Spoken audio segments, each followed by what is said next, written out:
Hi, good evening. You are viewing Wisdom Keys for focusing on your passion. LaunchPad Consultancy, in collaboration with VisionWorks Solutions, bring to you Book Club Conversations, Series 3. And in this series, entrepreneurs and professionals are reading the book, The Uncommon Dream, 31 Wisdom Keys for Focusing on the Passion of Your Heart, written by author Mike Murdoch. I am your host, Alina Lewis, and today's discussion is centered around chapter 20, entitled The Uncommon Dream Will Require Uncommon Favor. And joining me tonight once again is Janine Caesar, owner of GC Charm, and Roll Rollux, impact strategist at VisionWorks Solutions. So, guys, welcome. Thanks for being here once again in our virtual studio. How are Hello. you all? Hi. Hello, good evening. Great. Excellent. I love it. So, we are Looking forward reading, to we are another moving powerful night. forward. And we are in chapter 20. Guys, we're in chapter 20. We're 20 days in. And today we're talking about the uncommon Imagine dream. that. Yeah, requiring uncommon favor. And as I always ask at the beginning of any stream, what stood out to you the most as you read this chapter about favor? For me, what stood out was what it was like a. Um, he spoke so much about the way favor appears in your life, the way others deal with favor, and I like that about it. I did. Yeah. Roll, what about you?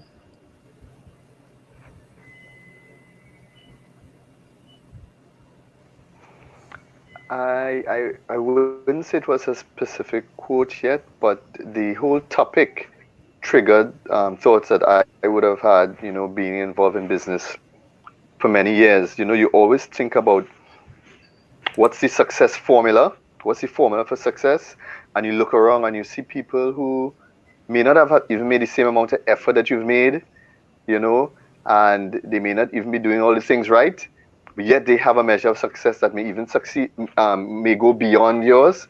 So Yeah. this whole idea of how favor works and how this all is all put together has always been intriguing for me.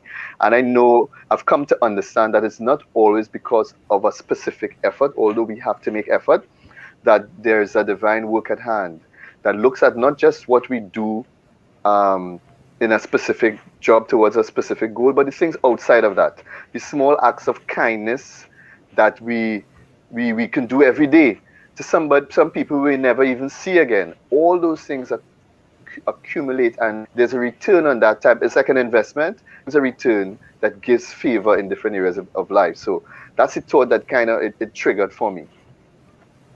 Yeah, awesome. Even as I started reading about favor, a connection made in my mind was one that had to do with provision.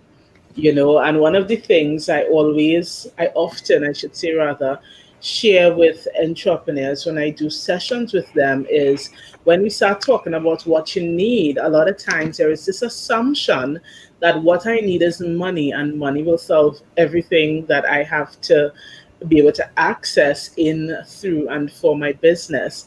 One of the things I often talk about is the need for provision. And I tend to say provision can come in many forms. Sometimes provision comes in the form of finances and money, but other times provision comes in the form of favor. Because sometimes it's not that you need cash, but what you need is that thing called favor. And even as we continue along that trend of thought, in different circumstances, we tend to define or explain in our minds favor very differently. So I'm interested to find out, guys, when you think of favor, how do you relate favor in your own life? How do you see favor reflected in your own business? What is favor to you? I know Mike Murdoch gave a definition for favor, but just to even bring it a bit more home, what is favor to you in your life, in your business? What does favor mean to you? And having favor, what does that mean to you? Favor for me comes in the form of, like, if there's something, like, I want to call it a roadblock, and all of a sudden someone will come or something will happen that will just clear that path.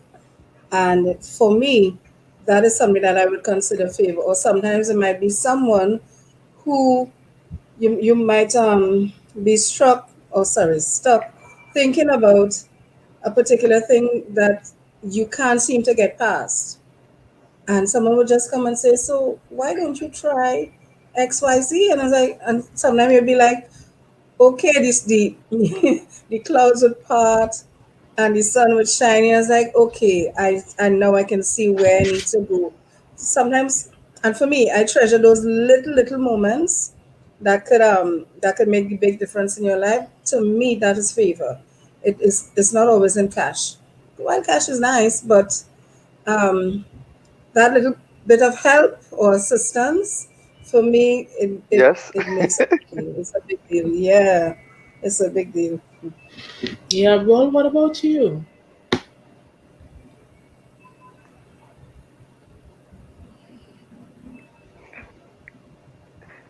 For me, I see favor like a benefit that you may receive that may not be directly related to a specific act or something that you did. So it's not necessarily Mhm. related to I help you today, so you help me tomorrow, or I did this, made this investment, I got this return.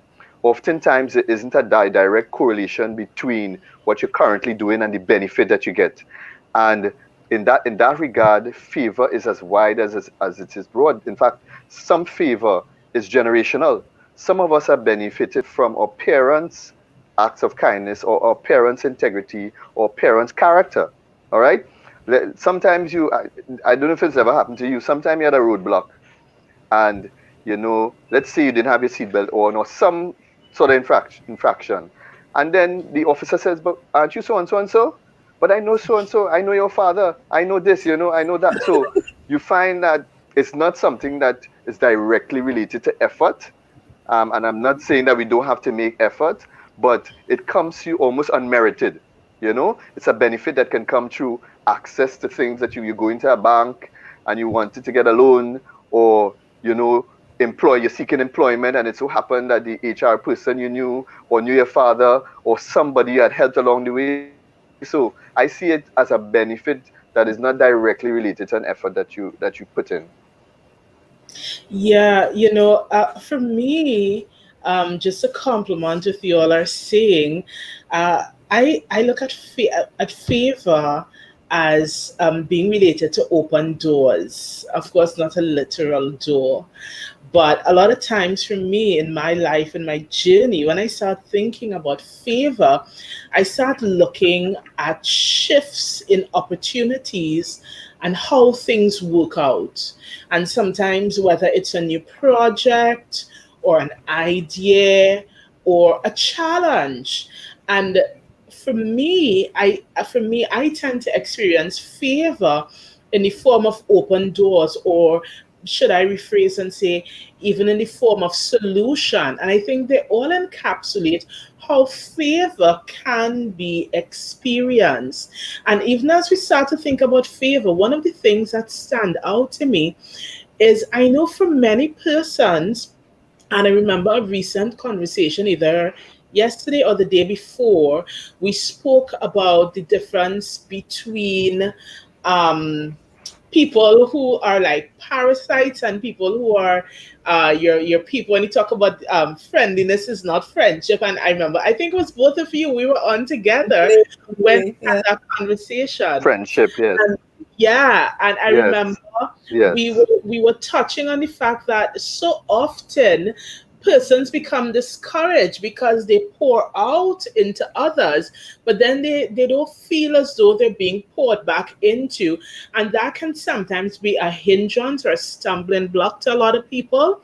But Mike Murdoch made an interesting comment right from the start when he said the uncommon dream would require an unusual amount of favor from many different people.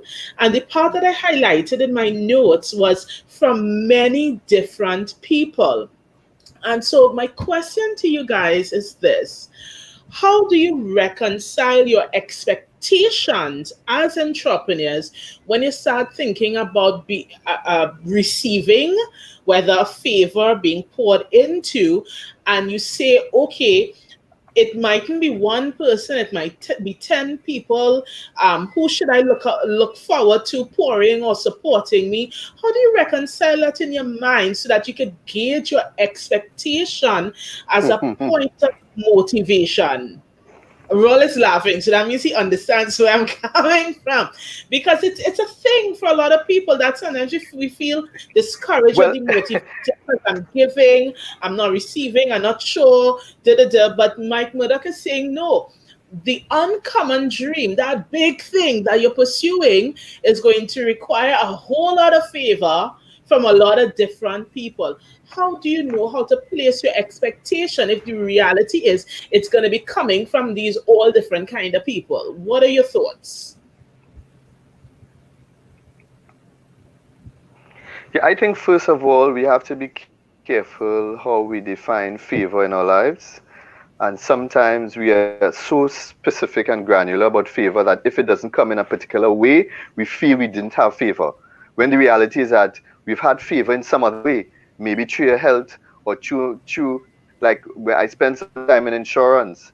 And I always share with people, today there's somebody who's not going to make it back home. Somebody's going to get tied up in some accident. Favor comes in so many different ways. So I think the first thing is your expectations, right? Because I know as a business person, we want to measure our input and what we get back, you know. But I think there are two scriptures that guides me, right?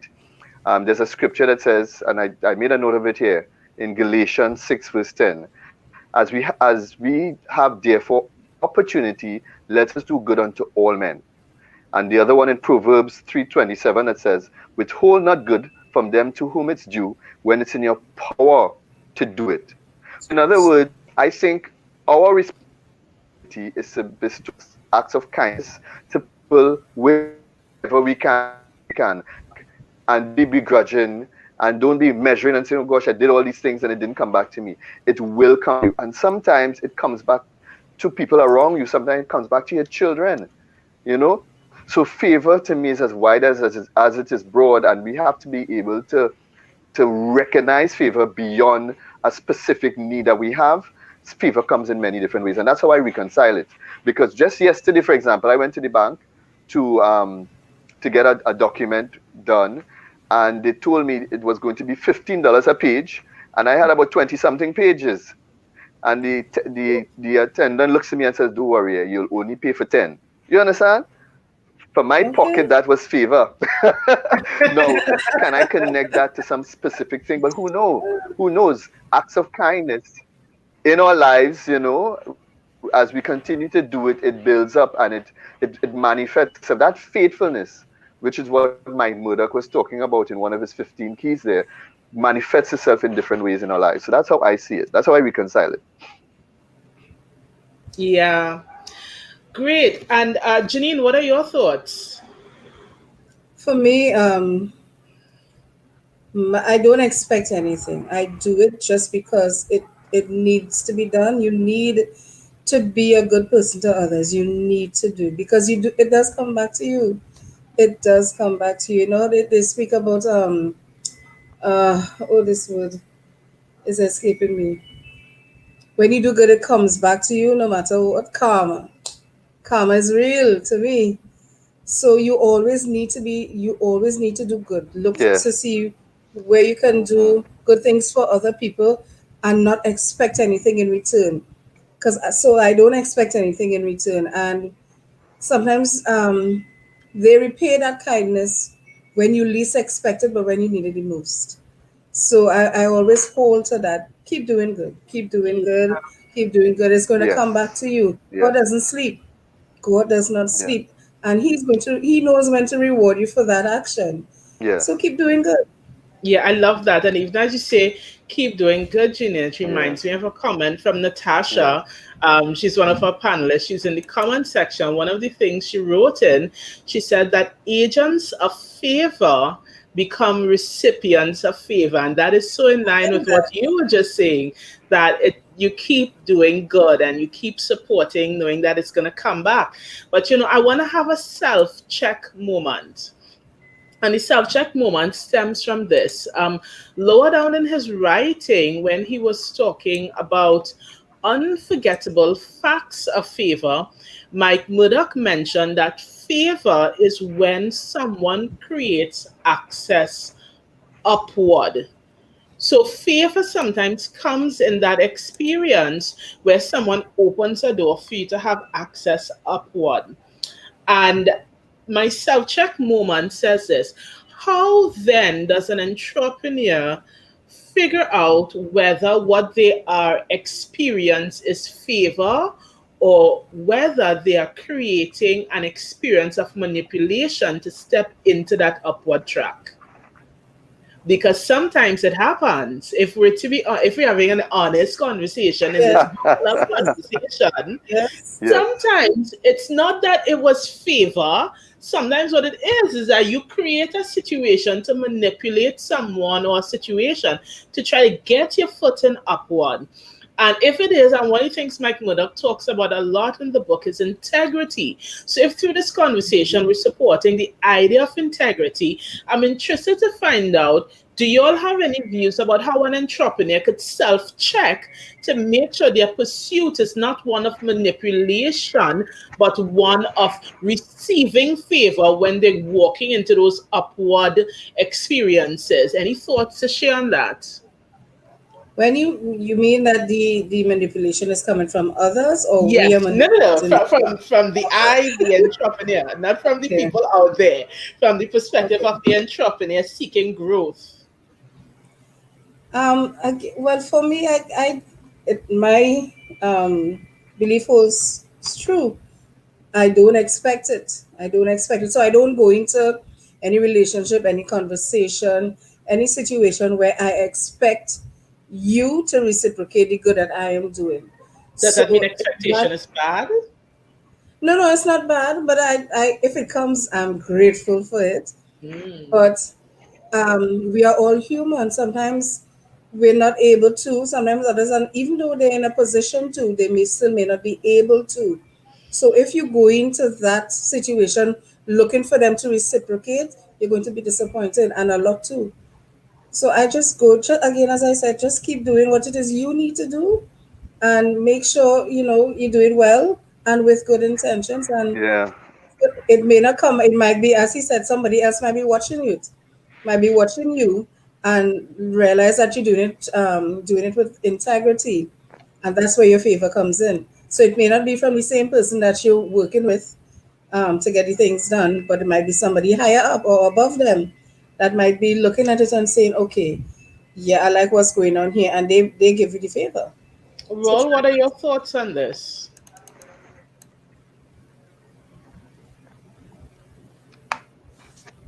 Yeah. My view is a little different to Janine's in that I feel that you need to have expectation. Of course, it depends on the nature of the relationships, but even in personal relationships, um, the whole idea of reciprocating is, to me, is a fundamental life. It's a key of life. It's how life is built. So that if somebody is giving into a relationship, for example, and they're not receiving anything back, not necessarily money, but in terms of respect, acknowledgement, and so forth, there's going to be a drain on the okay, relationship. And I think and even more so in business. So I think there's a measure of expectation that we should have, because that's how things are. I mean, if you're in business, if you give me money, I give you a service. You understand? There's a Yes. trade-off. So I think the self-check for me is I need to ask myself a couple questions. I need to ask myself, are my motives pure in the sense that am I trying to give you an apple, but the apple is a spoiled apple that I know when you go away, you're just going to throw it away, or am I going to give you value? So I think Ah. ensuring that you are giving value and something that benefits the other, I think is the self check. Because when you do things where only one you benefit, those kinds of relationships can't be maintained. There are some people who don't care about that because they know more people will come. You understand? So they will just do business with somebody else. But I think for persons who want sustainable relationships, you have to check yourself and say, what's my motive here? Am I just doing this, because I want something and I don't care about this particular person, or am I generally interested in the value that whether they're a customer, whether they're girlfriend, boyfriend, husband, wife, whatever, I think there should be that kind of reciprocation. Yeah, and I think what is like key that could be taken out from what Roll is sharing is the idea of intention. That the way we self check is you assess your intention. Why are you connecting? Why are you doing this? Why are you pursuing? Because intention would tell us where the point of integrity lies, you know. But even before we continue on, I want to take a moment. We have to talk about our power quotes. So let's take a moment and get into that.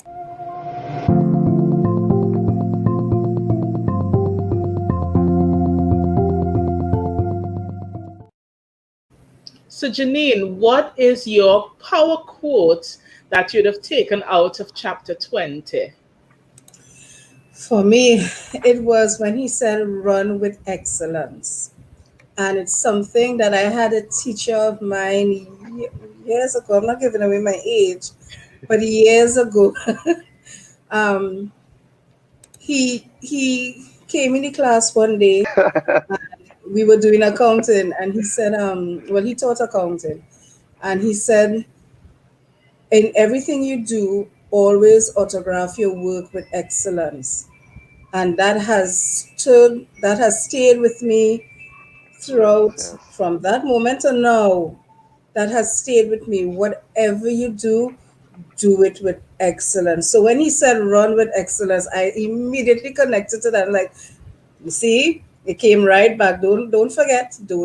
He told you that. You were told, do it with excellence. Become excellent as best as you can. Yeah. And what about you? What is your power quote from chapter 20?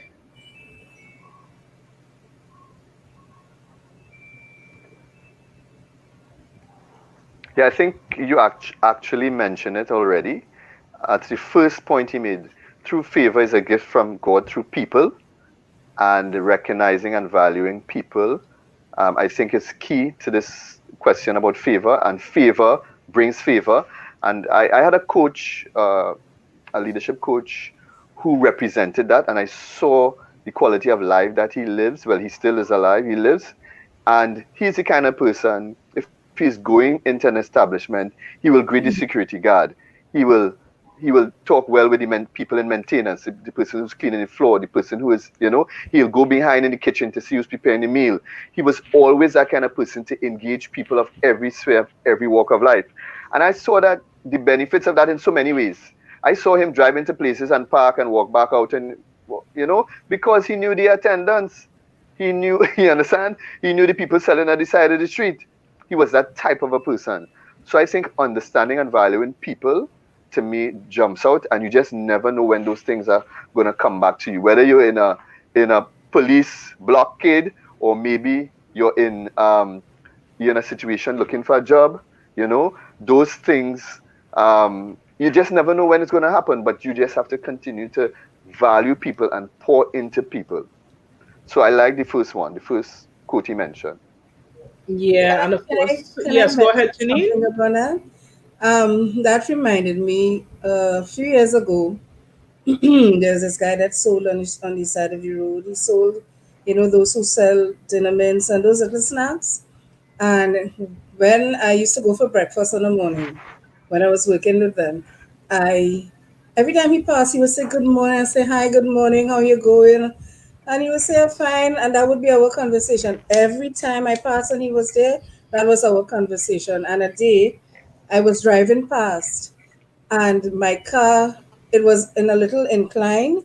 My car refused to make that incline, and he rallied everyone, come on, let's have. And this time, traffic is backing up behind me. He Wow. rallied. He rallied everyone to get my car to a safe position. And I was thinking, where would I have Yes. been? What would have happened had I not known that man? Had I not just said, good morning, how you going to him every time I walked out? That is the kind of favor I want around me and in my life. Yeah, definitely. And even as Yes. because the time goes so fast when we're having these chats, but even as we have to start to wind down, there's a part of the book where Yes. Yes. Mike Murdoch Excellent. says he reminds us that we ought to remember that someone is always observing you. And that person is the person who is capable of greatly blessing us with favor. But prior to that, he gave this whole little thing. And for those who maybe would be viewing but didn't actually read, I just want to go through it real quick.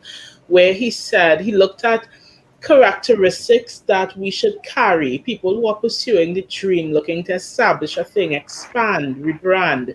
We ought to have overcoming talks so that others would learn from us as they observe our lives. He was reminding us that investors they study young couples because they're looking to see aggressiveness.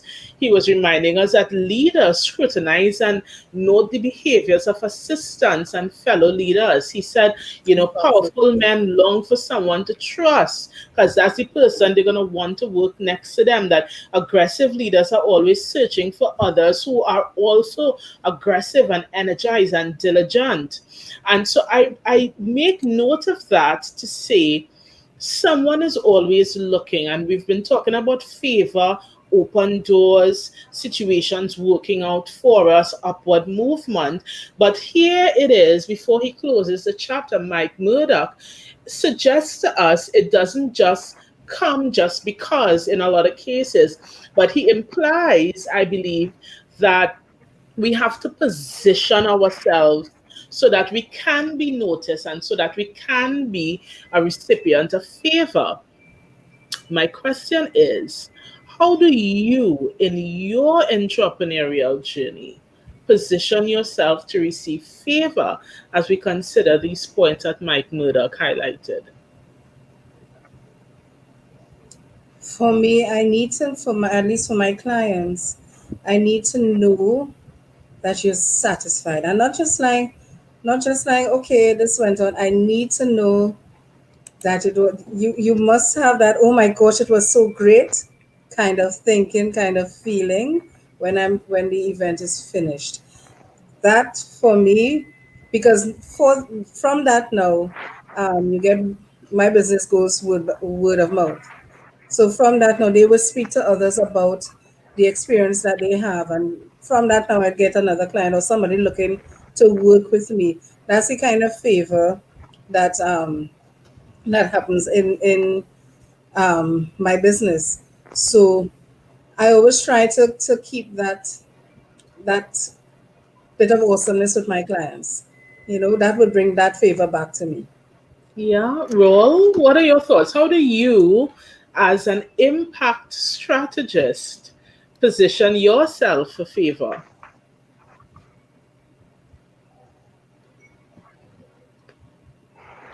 I think the key is service, and service with a smile and service with a joy, Make yourself available. I always say, well, it's something I got from my coach, that you must have your MBA. Every entrepreneur must get the MBA, and that MBA is you must be available. And I've encouraged entrepreneurs, particularly in this difficult time, to continue to power to do good, serve people. You understand? Those opportunities open up doors that you can't even track, you can't even imagine. Sometimes it's very same people that you serve. So in times like these, when things are low, look for opportunity to serve, to be of service, to be of value. Volunteer when you can. Sometimes somebody might be able to pay full price, still serve. I think serving with diligence is one of those things that will open up those doors for you. Yeah. Definitely. So even at this point, typically we go into wisdom for transformation, but I want to challenge you all tonight because I want to do it a smidgen different. And the thing that I want to do for wisdom for transformation tonight is I want to think about yourself in your professional and entrepreneurial capacity. And I want you to give an encouragement to the viewers as to how they could enter into a space of transformation based on your own experiences. So it doesn't have to do a chapter 20, it could be anything. But as we consider um, existing in this COVID recovery world, what point of encouragement can you give as a wisdom for transformation to encourage an entrepreneur in their own journey?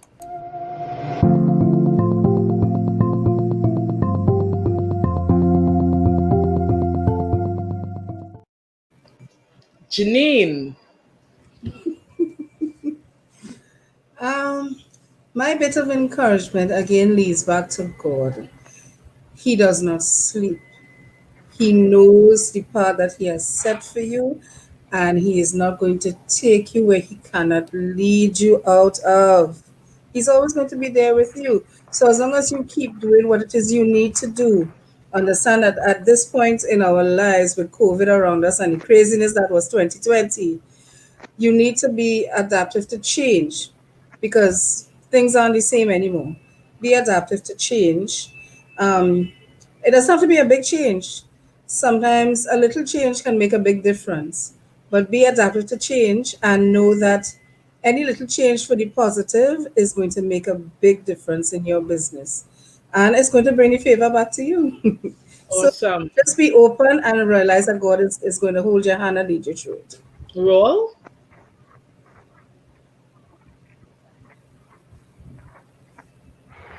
Yeah, I was actually gonna continue on my vein, which is serve, serve, serve.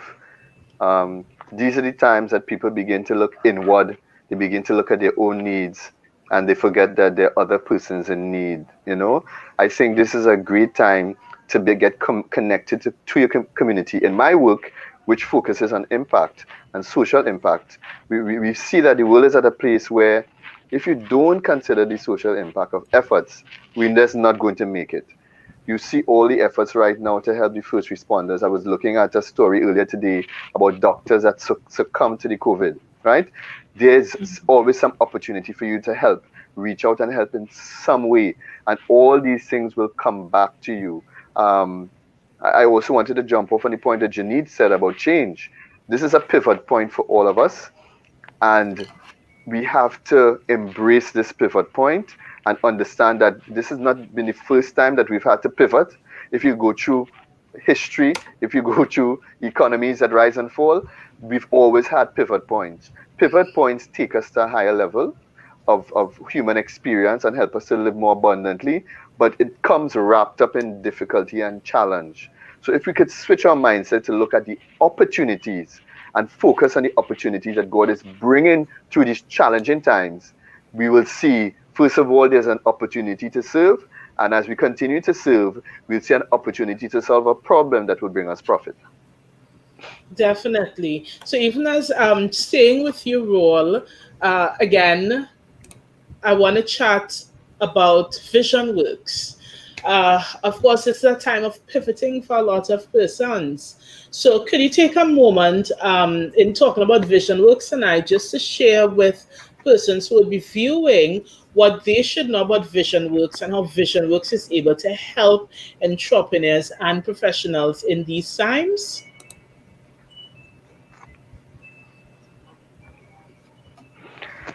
Well, certainly, as you mentioned pivoting, VisionWorks had to take a serious look at where we're at, what's happening in the world, and look at how we can be of value. I mentioned earlier the fact that we're going through crisis, we're going through challenges, and no one government, no one corporate entity, no single person can help resolve this. We need all hands on deck, everyone doing their part. So we have to keep in mind that people are hurting and there's all kind of things going on in education, unemployment, and we have to be a part. And we have found that there's a way to bring this together. Social good and profitability can work in hand. So we have teamed up with the University of Peace out of Costa Rica to deliver a range of courses to help those persons who are so minded. You are involved in business, but you also always wanted to make a difference. You always wanted to make an impact, but you didn't know how you can do it profitably. We have about 8 courses that we've partnered with UPeace Costa Rica to develop. And these courses help you as a social innovator, help you as a social innovator doing social media, help you to measure impact, and a whole host of skill set that are important for person in this particular area. So I encourage them to check us out online, www.visionworks.solution/upeace, and you get more information about these courses that are coming up. So stay tuned and you hear more from us. Definitely. And Janine, as the owner of an event management company, can you take a moment to share with those who will be viewing more about how your work can help persons have a great Christmas transition into New Year, but doing so safely considering COVID guidelines and so on? Well, for me, JC Charm is developing a series of events and it's coming up. We haven't had any dates as yet, but we're developing a series of events with women in mind, dealing with the power that we have. And this is women from the housewife, the student, to the person in the corporate world, right? So we're going to be dealing with such things like safety, um, financial issues, leadership, stuff like that anybody can take, whatever your position in life, that you can take and make you better. Because I really don't like to hear some women say, I want to, but I don't think I can. No, you can. You're a woman. It's in you. It's in us. So we are going to do that change, but we're doing it virtually, where you can stay at home safely, get your glass of wine or your cup of juice or your mug of coffee.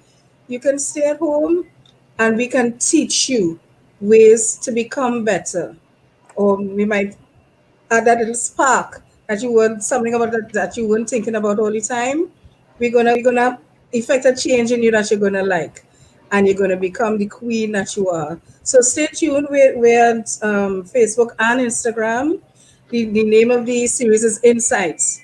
So you can check us out every now and again, and you can get updates on both Facebook and Instagram where that series is concerned. Awesome. Thank you so much, Janine. And of course, my name is Alina. And I just want to remind persons that in this COVID time, definitely making that transition from offline to online for those who weren't on before. We understand that it can be a trying time, it can be challenging for those who don't consider themselves to be tech savvy. So, of course, LaunchPad Consultancy is supporting entrepreneurs in helping you understand how to get your business online so you can remain operational and profitable. So if you are interested in learning more, feel free to visit the CaribbeanServiceNetwork.com. That is www.CaribbeanServiceNetwork.com, or you can call 272-1987 to learn more about how you can receive the support you need to move your business from offline to online so you can remain relevant, operational, profitable, and sustainable as we all overcome challenges associated with COVID-19.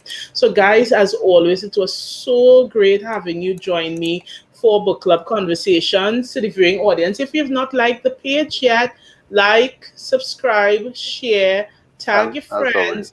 Make it a movement. Don't keep it to yourself, because the information coming out in these conversations are so awesome for entrepreneurs. Hi, Simone. I saw Simone wrote in a moment ago sharing her wisdom for transformation, being operating in a place of gratitude and finding reasons to be grateful. And thank you. So thanks for sharing that, Simone.